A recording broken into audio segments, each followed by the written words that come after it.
Hey guys, welcome back to my channel. This is going to be my second video to help celebrate ShakeTube 2020. Thank you to the hosts, Old Blues Chapter and Verse, Rainy Day Reads, Totally Pretentious, and Steve Donahue. This video is going to be number 5 in my top 10 personal favorite Shakespeare characters, and as you can see from the title, it is Ariel from the Tempest, which of course I mentioned in the last video that I name dropped my number 5 in that video. Yeah, it's Ariel.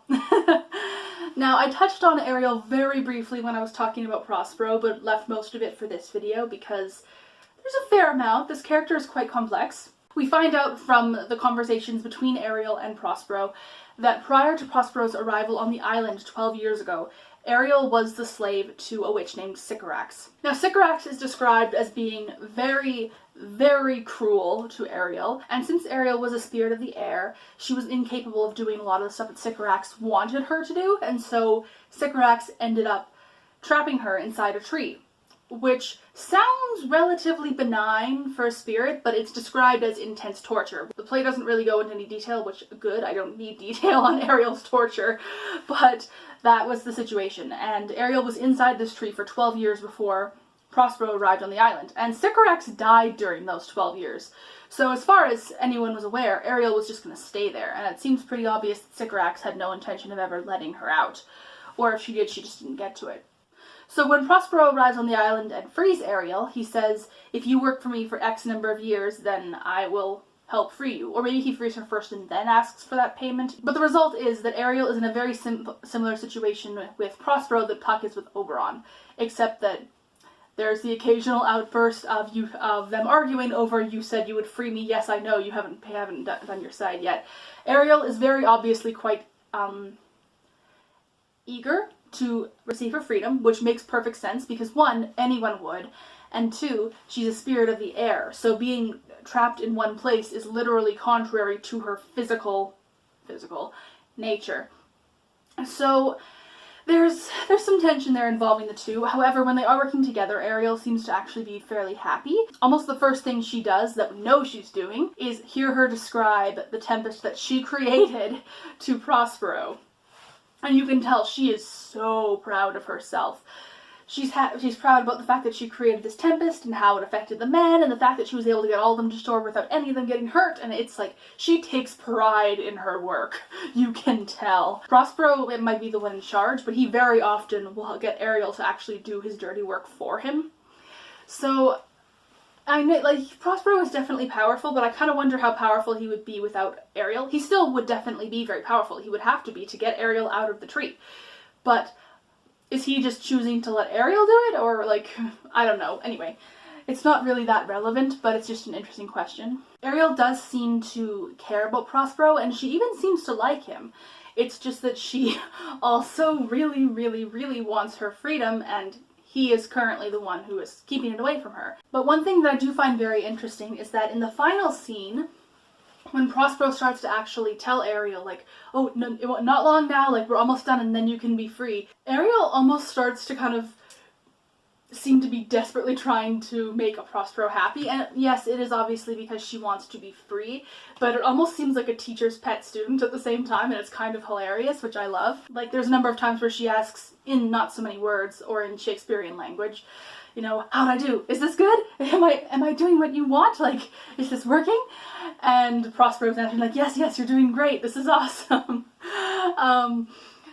And when she sings her sweet little song right before she runs off to do like a couple final errands for him, he just kind of says, oh, you know, my dainty Ariel, I'll miss you. And it's like, okay, like, despite the complications, they do seem to be mostly friends, and there is kind of some, almost, he almost seems to see her as kind of like a puppy, kind of, at times. For me, one of the sadder moments that I saw the first time I watched this play, which was live actually, was the goodbye scene between Ariel and Prospero. It's bittersweet, because on the one hand, they've been kind of a duo for the whole play, but on the other hand, Ariel's finally free, and she can go fly and go, you know, create more tempests, or, you know, go fly among the bees and butterflies and the flowers and that kind of thing, or whatever it is she wants to do.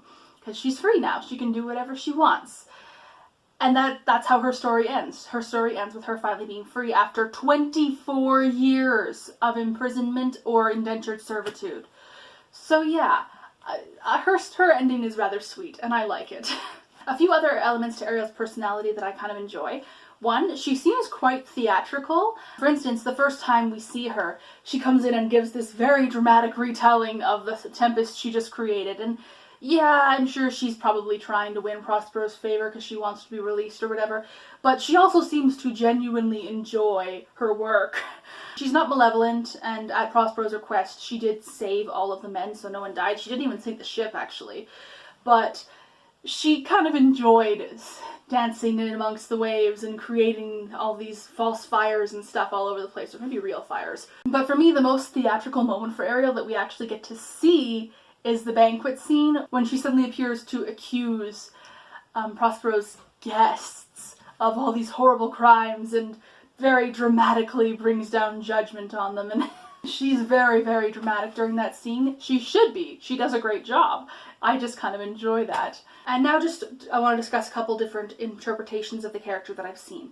Now, like Oberon, who I talked about in the previous video, Ariel is very inhuman, but in somewhat of a different way than Oberon. Oberon, it's more in terms of, I just don't have human morality per se, and I don't really seem to exist on the same plane as you. Ariel, it's more like, I literally don't have any desires or needs or wants beyond just my freedom. And maybe having some fun, but that's basically it. I get the impression that she does probably interact with other spirits, and then of course Prospero as well, but she doesn't have the whole social dynamic the way Oberon does with other fairies, so it's quite different. Now there are two interpretations of Ariel that I am most familiar with. In the first one, she's depicted as being very, very bird-like, which makes sense because Prospero does refer to her in bird-like terms a lot. That's why I have my birds set up to decorate today. And the other one was very, very alien.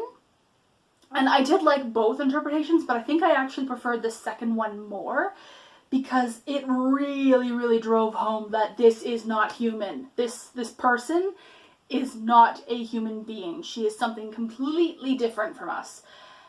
She was completely blue. It was in the stage production that was done in Stratford, Ontario. That version has Christopher Plummer playing Prospero. It was the Ariel from that version. I love this version of Ariel. She's very, very other in a good way. And you actually get to see her creating the Tempest in kind of the opening sequence, which I love. You kind of see her floating above the stage and then kind of I think she was intervening a little bit. It's been a number of years since I've seen it, sorry, but I really, really loved that version. It is filmed, so if you want to see it, it is out there somewhere. So it's a really good interpretation that I would totally recommend.